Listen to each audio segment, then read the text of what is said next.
benn waxtu toftal na benn simili mbokk yi ñu ngi leen di nuyu di rafetlu seen ànd ak seen kóolu ci xibaaru diggu bëccëg ak la ca gën a fës Seydina Fall Bougazelli nee na nag dina dem wuy ji section de recherche bu gendarmerie tey ji ci ngoon xibaar bi nag mi ngi ko jox suñu naataango bi toogal groupe Futur Média ca banlieue bu Ndakaaru mbiram des na ko waxtaane ci xibaaru diggu bëccëg gi ak sunu gan di Daouda Mine nekk nag directeur de publication bu igfm.sn Daouda ñu ngi lay nuyu di rafetlu sa teewaay. mu ngoog ci kanam tuuti daañu ci defub jàngat ak député APR ak lañu ko tuumaale ci xaalis bi nga xam ne dañ koy wax faux billet te baaxul ak itam ana lan moo tax gendarmerie bàyyi ko mu delluwaat këram te itam ñeneen ña ñu doon tudd di tudd yooyu les koppar des leen téye di wéyal boobule enquête beneen ponk mbokk yi ca diwaanu Ndiassane ay Samba Boy ñoom ñoo dem ca poste finance ba luqat yi ña fa nekkoon jëli fa koppar yu toll ci juróom-benn ci ay millions ba noppi itam gaañ fa ay sàmmkat yooyu sàmmkat sax des leen rawale ca hôpital Mame Abdoul Aziz Sy Dabakh ba ca Tivaouane Sénégal yeewoo ak tiis ak génnuk àdduna Colette Senghor nekkoon itam soxna kii fi njëkk a nekk njiitu réew bu Sénégal di Léopold Sédar Senghor moom nag ca Normandie la ñàkkee bakkanam démb fukki fan ak juróom-ñett ci weeru novembre bi ñu nekk moom Colette Senghor nag ñu ne moom yàgg na ak kii di président Senghor njiitu réew bu Sénégal di président Macky Sall moom it jébbal na am njaalam ci ab message maanaam bataaxal ci la xamle lu ni mel dellu soir ci soxna si di Colette Hubert Senghor ak itam na mu taxawe woon borom këram di tem si yàlla Léopold Sédar Senghor ñu wax itam ci leneen mbokk yi muy lu jëm ci accident yu ñu nemmeeku ci autoroute Ila Touba ak national numéro 3 ba tax na sax Bambey ab unité d'urgence la taxawal di sàkku rek nag ci nguur ak Sénégal ne ñu mu tabax nag hôpital bu mucc ayib la ñu gis mooy ci dem baak dikk ba foofee la fay rot ci ay bakkan bari na naka la ñuy def ba jàppale way accidenté yi li ci yenn kaay yeeg Mamadou Mouhamed Ndiaye ngeen taaxoot li mbokk yi ma ñëw léegi ñu faram fàcce.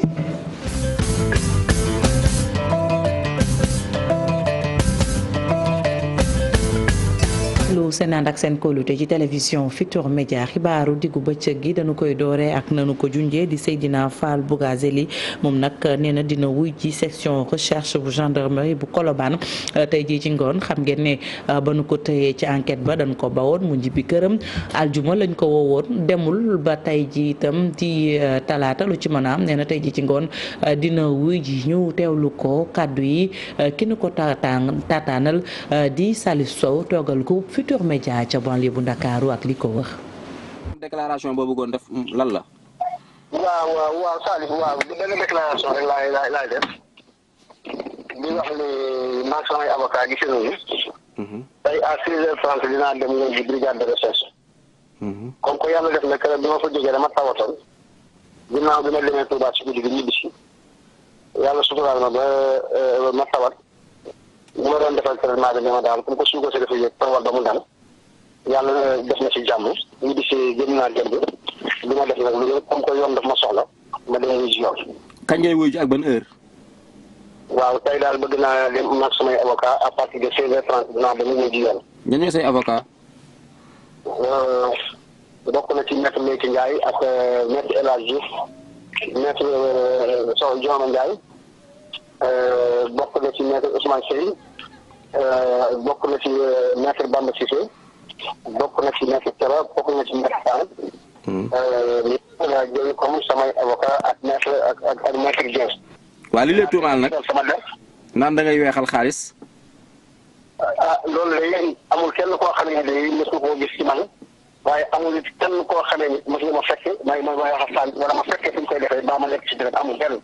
te mën naa koo wàcc Serigne Saliou ndax mu ci la see lekk dërëm lii ñu tuumaal sama yoon naa ko. ñooñu jàpp nag ñooñu jàpp tuddal ñoom. ñooñu jàpp xamuma ci kenn bu ne soo sàmm ndax li ci kanam li ci biir il faut que ma toog ak sama avocat pour mën koo wax bu dee complot bi ci nekk it xam naa ko. est-ce que pare nga yow pour mbir mi leer nga dem ba tekki sa ndomba tànk assemblée. dama ne la man bu laajee ma teg sama ndombal tànk dinaa teg sama ndombal tànk pour yombal. Seydina Fall Bougazelli ba nu koy tudd ba tey ci aljuma dañ ko woo daanaka nag li mooy déclaration bu njëkk mën nañ ne kon exclusivité bi mi ngi ko jox groupe Futurs Médias rawatina télévision Futurs Médias di jaajëfal bu baax Salif Sow mi nga xam ne moo doon amal moom boobilee waxtaan ganu xibaaru diggu bëccëg gi wax naa leen ko ca njalbeen ga bokk ci ñun muy Daouda Mine Daouda ñu ngi lay nuyu waa di rafetlu sa teewaay. maa ngi lay sant soxna Fati.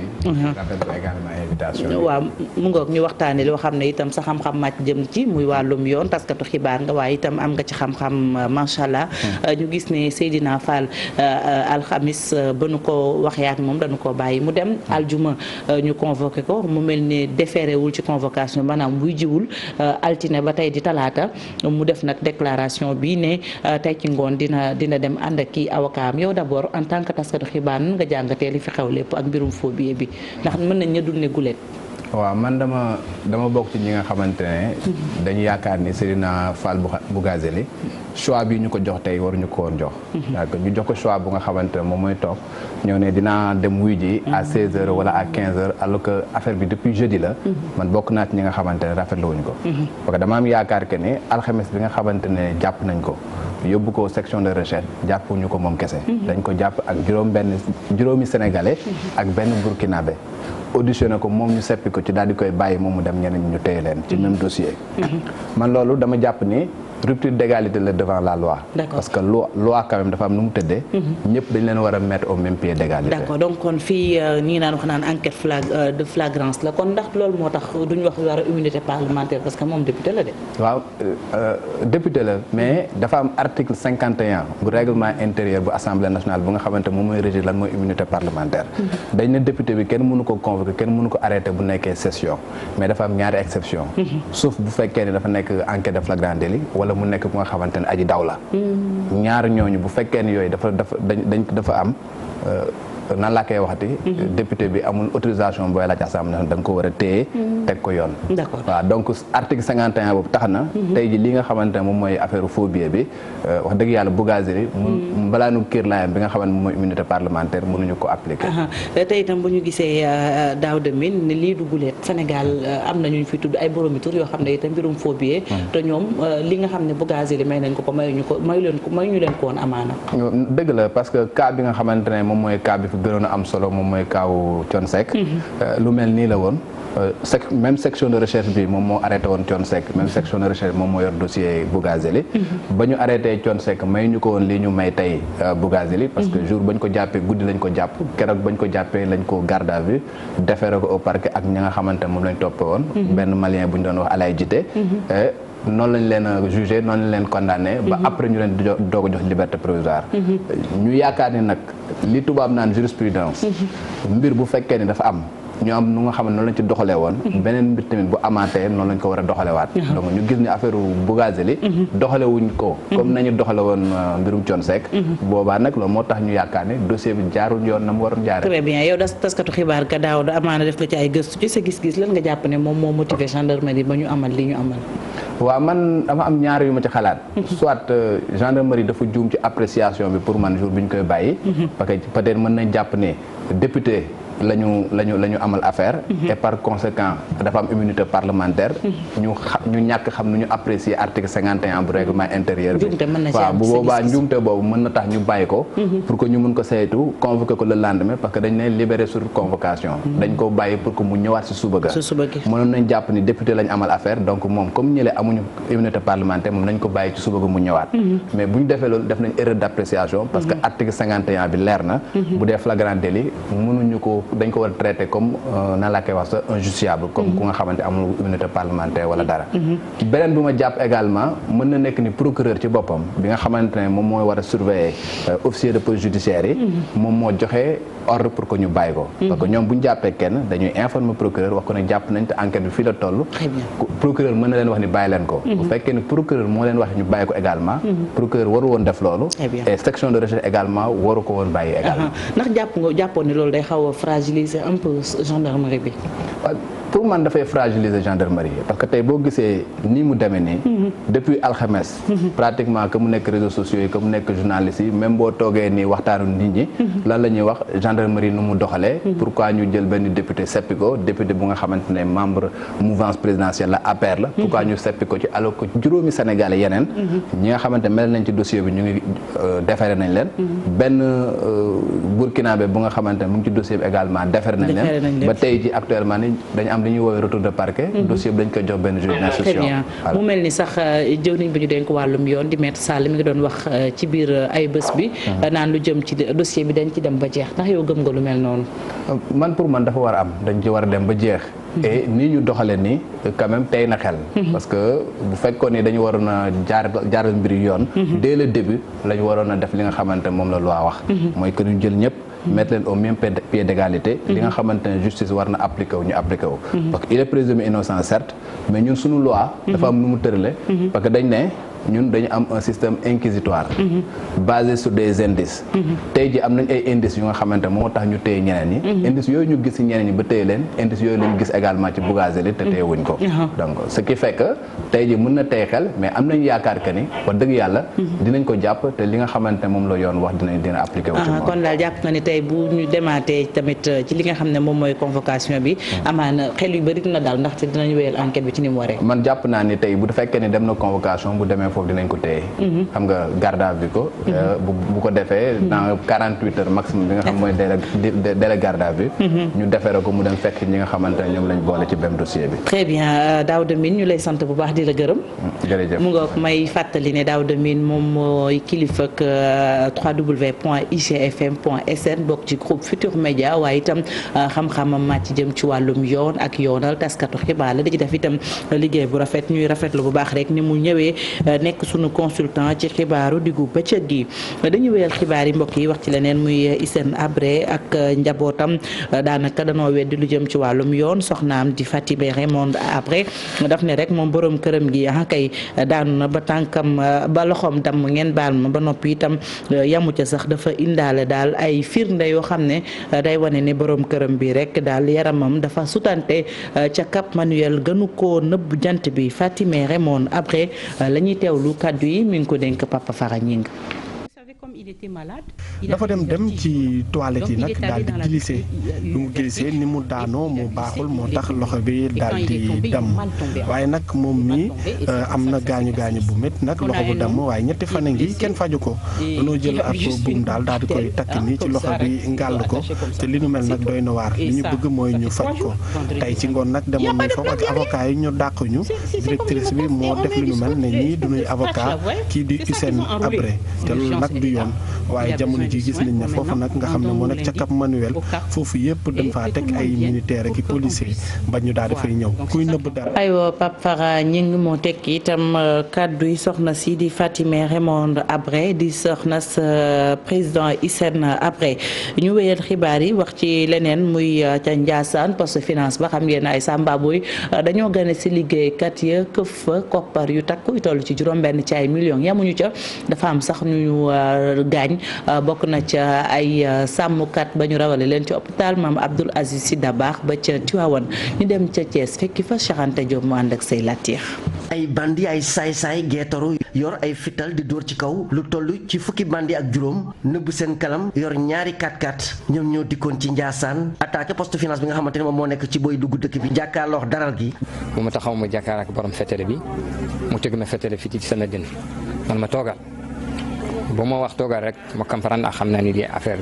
la man gardien bi nga xamante ne moo fa nekkoon sax dafa daw ngir jéem a nag uti wàllu si les bandes yooyu nag dem ci daral bi nga xamante ne mi ngi jàkkaarloo poste finance bi dóor fa ay sox gaañ fa ñi nga xamante ne ñoo doon jaay ay nag ak xar nangu seeni koppar lu toll ci juróom-benn million si lañ dawee nag dugg seeni oto rëcc ñi ci am ay gaañu ci jaaykatu xar yeeg nag yi dañ leen rawale yóbbu leen ci poste de santé bu Ndiassane ñu faj leen bu njëkk laata ñu leen yóbbu ci hôpital Maam Abdou Aziz Sy Dabakh bu Tivaouane. Ndiassane dëkk bu mag la nit ñi dañuy ñëw jóge fu ne bitim réew fu ne waaye sécurité bi vraiment manqué na bu baax a baax ba ci marché bi nga xamante ne mooy marché malien yi sécurité bi manqué na fa lool tey boo demee ñu tànti maam demee sax yàlla mooy def sutura rek waaye bu fa jëyee amee ci wàllu maam surtout protection civile ndax tey bu ngeen demee ngeen xool tànt yi ni mu demee te waa Mali di ñëw waa Burkina waa Côte d'Ivoire waa Nigéria fépp di ñëw amul benn sécurité boo xamante ni man de ba ma dalee xam Ndiassane ba nëgëni si sécurité am na fa. at mu nekk bu gàmmu ñëwee dañuy am ay jafe-jafe dëkk bi amul benn sécurité dañ leen di ubbi jaaykat yi dañ leen di sàcc waaye nee na li ko waral moom mooy takk der yi nga xamante ne dañ leen fay indi daanaka bu gàmmu gi jeexee rek dañuy dem seen yoon nee na sax Ndiassane bu gàmmu gi weesoo wuyu yi ak addu kalpe yi dañ fay des di def seeni njombe. Cheikh Anta Diop ñu sant la gërëm la wéyal xibaaru diggu bëccëg gi mbokk yi wax ci leneen muy démb ak juróom-benneelu ndaje mi ñu doon waxtaanee wala bokk jagleel ko lu jëm ci wàllum jàmm ak itam kaaraange ci dëndëb Afrique bi njiitu réew bu Sénégal di président Macky Sall di wax rek mbootaayu xeet yi ngir ñu gën caa doxay tànki jàmm ki nga xam ne nag mooy naataangoom bu gànnaar ne nag lu jëm ci Libi ak fitna ga faaw mbootaayu xeet yi indi ci saafara Ousseynou Thiam Ahmadou Bamba Samb ci ay leeral. fexe ba jàmm ak kaaraange am ci lenn réewu Afrique yi il faut que nag lii di kuréel gi ëmb xeetu mbootaay yëpp di ONU xoolaat daal doxalinam interpellation bi nag tukkee ci président Macky Sall doon présider juróom-benneelu édition bu jëm ci wàllu jàmm fii ci réewu Afrique. Il ne s'agit pas de faire le procès de l'ONU. L'ONU c'est nous-mêmes. Il faut qu'elle accepte de se réformer, de réformer ses procédures. newuñu fi nag pour def procès ONU. ONU ñun ñi la il faut que nag ONU accepté nag réformer li nga xam ne lii moom moo jëm ci ay procédures loolu du sax bàyyi secrétaire général bi loolu du sax bàyyi état yi mais wax ak membre permanent yi conseil sécurité loolu jëm ci wàllu question mandat yi ku ne mën koo bloqué bu kenn nangu rek projet bi bloqué nañ ko il faut que ñu am mandat bu am solo jëmale ko wàllu Mali loolu France contre ko waa États-Unis nee nañ seen position évolué na waaw loolu lu baax la. Il faut que Royaume-Uni aussi d'accord aussi Russie ak Chine nangu jàppale am ci mandat bu baax jëmale ko wàllu Sahel ndax ñu mën a jeexal nag jafe-jafe yi am ci Sahel bi. Mandat robuste pour qu'on en finisse avec ce qui se passe dans le Sahel. naataango Mauritanie jàpp ne nag kaaraange googu pour mu am il faut ñu régler rek lii di crise ba am fële ca Libye. Au plan des menaces sécuritaires. Il convient de souligner qu'elle a... war nañ mën a jàpp tamit ne lii di daanu ko nguurug lii di Libye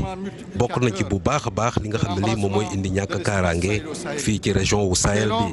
moo tax lépp loo xam ne lii dañ koy jël ngir xeex wàllu terrorisme ci anam yu mucc ayib war nañ cee dugal bu baax a baax nan la ñuy fexee ba régler lu jëm ci lii di crise Libye. ca wàllam kii di premier ministre bu français dellusiwaat na ci engagement yi nga xam ne nii réewam jël na ko ngir gunge nag réew Afrique yi jëm ci wàllu lii di jàmm ak kaaraange rawatina nag opération yi nga xam ne ni ña ngi koy amal fa. Ousseynou Thiam ñu sant la gërëm la wax ci leneen mbokk yi muy Elimani jëwriñu réewum France ak délégation ñëw nañu fii ci Ndakaaru xam ngeen ko moom Edouard Philippe nag démb dafa dem rek amal tukki nemmeeku ca gare bu TER di train express régional ba mu demee itam la mu gis rek mooy partenariat bu dëggu moo dox diggante réewum Sénégal ak France la ci jugee wala boog la ci tukkee ni ay liggéey ëpp na juróom-ñetti téeméer ba mu demee itam ak délégation ba seeti nañu way takk der yi réew France yi nekk fii ci réewum Sénégal dañ ci ànd ak Alhassane Ba ak Thierno Laurent Mendy ñoo leen gunge woon ci seen tukki nemmeeku bi. midi bu mu tegee ñeent fukki simili ak juróom ñeent ci la moom Edouard Philippe ak délégation yegg si fii ci gare bu Ndakaaru muy gare train express régional premier ministre bu France rafetlu projet bi mu jàpp ni projet bu am solo la projet bi nga xamante ni dafa mucc ayib. La qualité technologique du matériel. matériel bu mucc ayib la te dinañ ko def nag ci projet bii nii loolee nag guléet lay doon matériel bi mucc na ayib ba nga xamante ne yenn saa yi mën na gën sax yoo xam ne dinañ ko gis ci réewu France kon nag lii mbégte la war a doon ci Sénégal may wax rek ne projet bu am solo la te France nag dugal na loxoom bu baax a baax ci lu jëm ci koppar yi bu dee ñett la benn bi daanaka France moom moo ko gàlloo. projet bi nag dina tax ba lu war a toll si juróom-ñetti téeméeru sénégalais war nañ ci mën a am xëy. France bokk na ci pàcc yu njëkk ci projet bi dana bokk ci ñaareelu phase bi itam war a dem ba aéroport Blaise Diagne ginnaaw bi mu visité train bi nag moom jëwriñ ci njëkk réew France daal di amal waxtaan ak ndaw ñi nga xam ne ay candidat lañu ngir ñu jël leen ñuy dawal train bi. dama wax rek ne juróom-ñetti téeméeru xëy la wante bu ñu xoolee jamono ji am na sax lu jëm ci wàllu candidature yi mu war a toll fanweeri junni solo soosu projet bi am nag day wone rek ne lii dina am lu muy def ci doomu Sénégal yi ndaxte guléet la fi te nekk benn projet technologique boo xamante ne dafa mucc ayib mën nañu jàpp sax ne bokk na ci projet bu gën a mucc ayib fii ci diwaanu Afrique. ñaareelu pàcc ci visitam bi muy station navale bu élément français yi fii ci Sénégal moom jëwriñ ji njëkk ju réewu France ñu daal di koy amal ab épreuve de simulation démonstration de force bi nag ñi ko amal mooy force spéciale du Sénégal yi.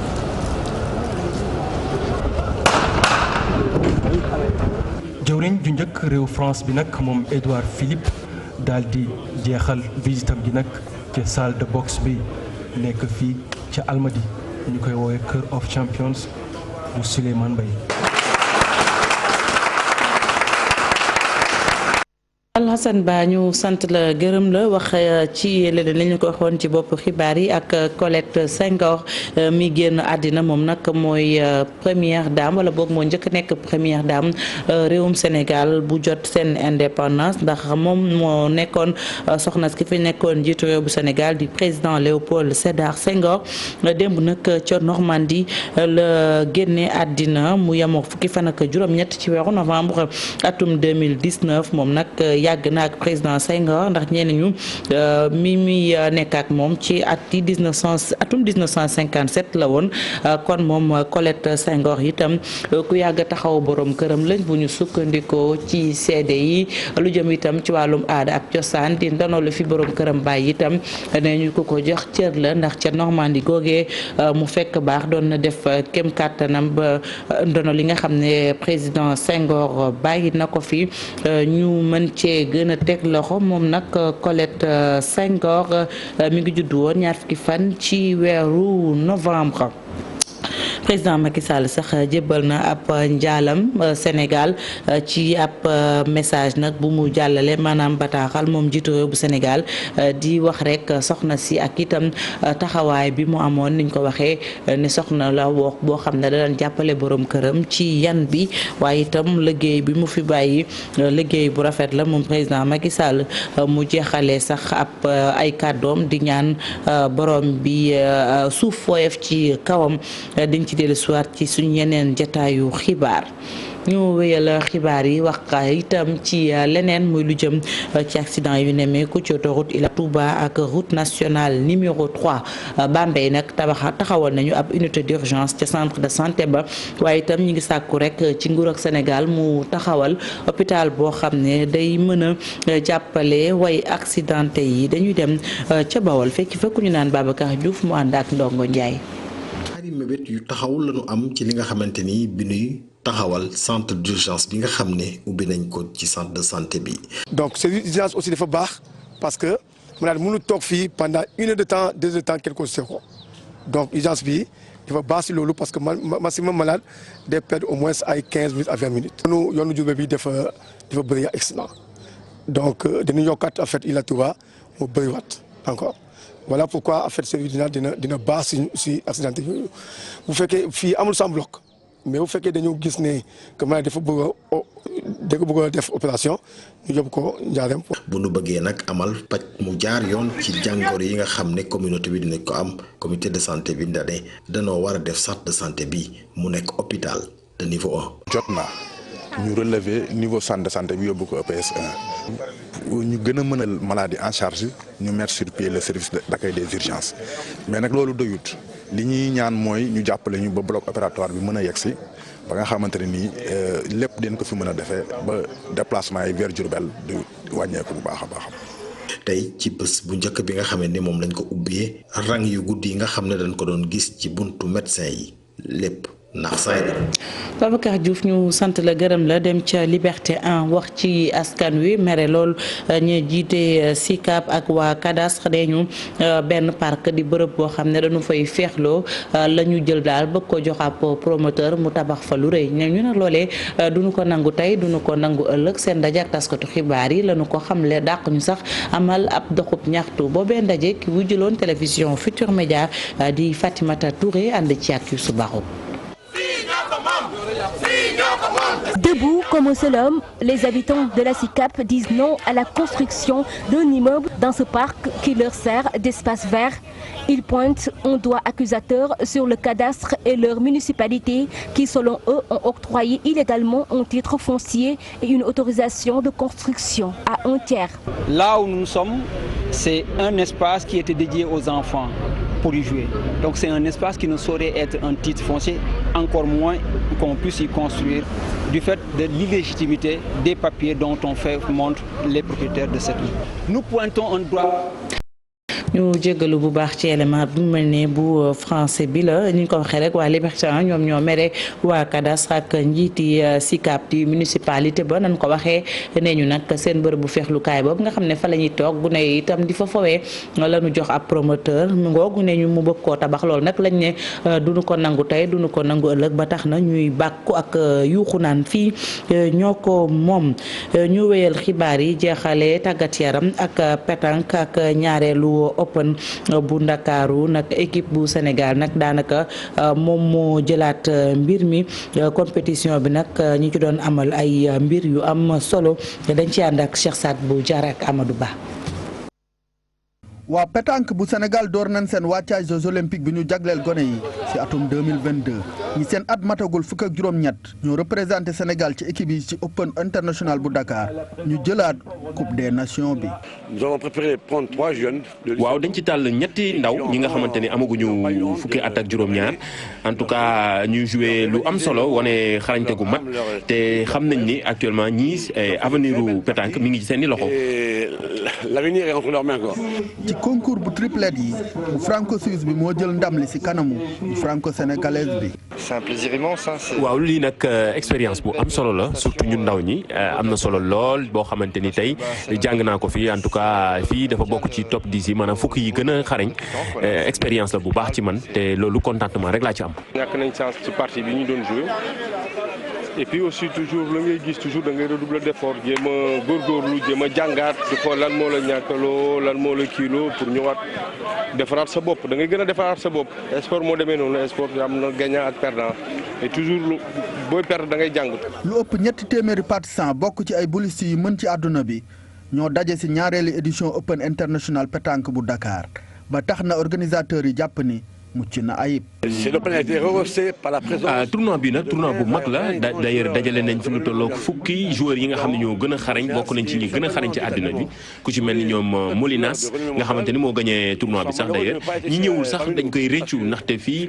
tournoi bi ki ko gagné am na lu tolloog 6 millions de francs CFA te loolu li lay wane ne koppar bu takku la actuellement pour wane ni dayoog tournoi bi nekkoon dayo bu yaatu.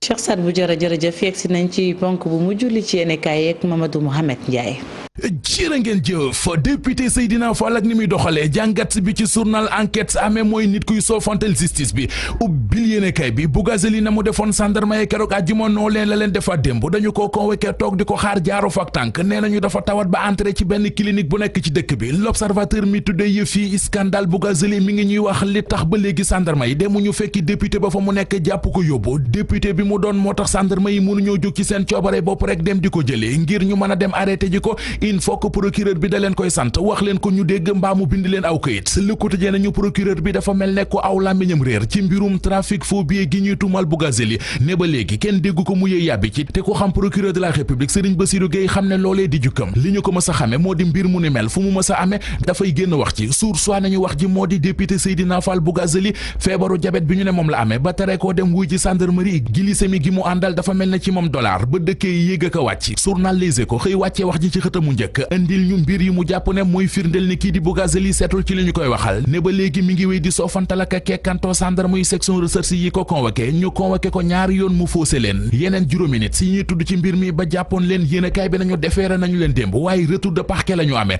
tey jii la ñuy xëy delluwaat ci juróomi nit yooyee ñu jàpp am na ca benn xale ak benn burkinabé am na it benn vidéo bu enquête kat yi gis ci téléphone bu xale bi ci vidéo ba ñoo ngi ciy gis burkinabé bi muy raxas xaalis bu setul député Bougazelli ak ni muy def Vox Vox Populi di laaj ndax ak maa tey raxu ci libération nañu Bougazelli mayeti nañu beneen ndax ñi ko wër mu di entourage am li ñu bëgg a wër di ko gëmloo nit ñi moo di enquête kat yi dañu ko wollu moom député Seydina Fall ba mu ñëw ñu bokk ko enquête sa tey avocat teewuñu kenn ci avocat di maître Assane Dioma Ndiaye mel ne kuy weddi wax ji ci biir l'Observateur ne ma nga fay xam le ne commandant bu section recherche bi def na li ko règlement 5 bu UEMOA bi sant ndax bi mu jàppee Bougazelli da ko fàttali li yoon wax mu di am na sañ-sañu woo ay avocat ñu ñëw maître Assane Dioma Ndiaye ne ci la député Bougazelli joxe sama tur ak turu maître Aladji Diouf waaye malheureusement bi ñu ñuy woo fekkul ñu nekk Ndakaaru li tax nag alkaati yi convoqué ko ñaar yoon demul wuy ji leen maître Assane Dioma Ndiaye ne du lu ko ay avocat sant xëy na moo ko def ci coobarey boppam maître Aladji Diouf mi ñu ne dafa bokk ci avocat yu député Seydina Fall yi mi ngi leeral ci biir l'Observateur ne ba fu muy waxee ak ñun bokkagul ci avocat yu Bougazelli yi député ay Aymérou Gningue mi bokk ak moom languk député du groupe parlementaire Benno Bokk Yaakaar dañuy wax ci Sud Quotidien ne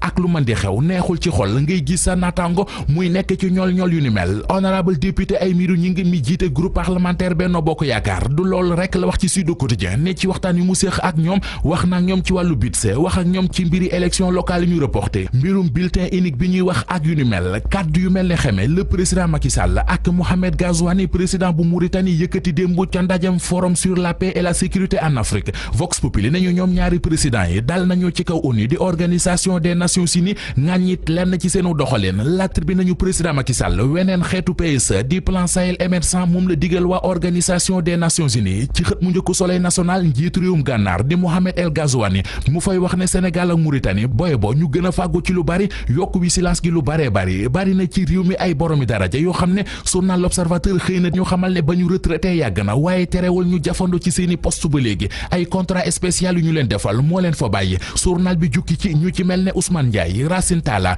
Socé Diop Dione Amadou Samba Kane ak Mballo Dia Thiam ñoom ñëpp waxtu wi waroon na leen a fekk ñu jaaxaan ci seenu gàngunaay di dund seen retraite football nee nañu xale koy def record yi ne kay nañu moo taxit entraîneur bu équipe nationale di Aliou Cissé mi ngi rajeunir tanière bi indi na ay ndaw ngir waajal 2021 ci ndaw yooyee mu indi kenn ca di Krépin Diatta stade yi ne kay gis ne mooy meneur de jeu bi manqué woon équipe bi Krépin Diatta Kalidou Fadiga la mu ñu yokkas lëf Lac de Guiers 2 ci sunu lamb Gris Bordeaux lay laaj nee na pare na ngir bëre ak moom Lac de Guiers 2 ne ci VIP yi ci lamb ji Gris Bordeaux rek laa ci laaleegul ku ma jox avance am ma lekk ko du ma sax xalaat ndax sama combat ak Gris Bordeaux combat jànq lay doon bu tàng jër. Mohamed Ndiaye ñu sant la gërëm la sant leen yéen tamit ci safo bi ak kóolute bi rédaction bi dig leen daje ngoon ci kattanu yàlla desandi leen ak programme yu télévision Futurs Médias di leen ñaanal kenn dalal jàmm di ko sàkk ci yéen.